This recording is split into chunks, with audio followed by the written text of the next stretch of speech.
Hello everyone, welcome back to the channel. So if you have been wondering how can you turn off fast startup in your Windows 11 PC, you came to the right place, because today in this video I'll show you exactly how to do that in a very easy and straightforward tutorial and easy steps. So let's jump right into it.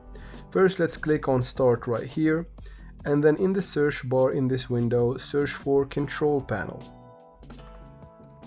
Once you find Control Panel, go ahead and open it, and here you should find Hardware and Sound. So click on Hardware and Sound. Within Hardware and Sound, find Power Options.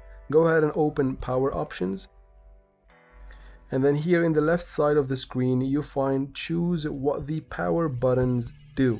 That's where we need to go for now.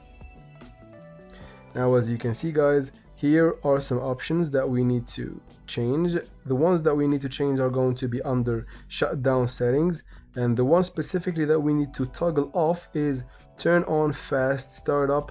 It's recommended, but if you want to change it, it's going to be grayed out in most cases here. So if you find yours to be grayed out, what you need to do is to change settings that are currently available. So you need to tap on this option right here that says change settings that are currently unavailable, and just like that, if you get no other confirmation window or something like that, just like me here, you should be good to go. You just go ahead and untoggle it. That's enough. That's all you need to do. Once you're done, you tap on Save Changes. Now I don't want to turn it off, but if you want to turn it off, just untoggle it, tap on Save Changes, and you should be good to go. Just like that, you have successfully turned off fast startup. Now let's say I have untoggled it, and then I tap on Save Changes. I just quit, and that's it. That's exactly what you need to do. I hope this video was helpful. If it was, please like and comment down below. Don't forget to subscribe for future videos like this one. And as always, thank you so much for watching, and see you in future videos.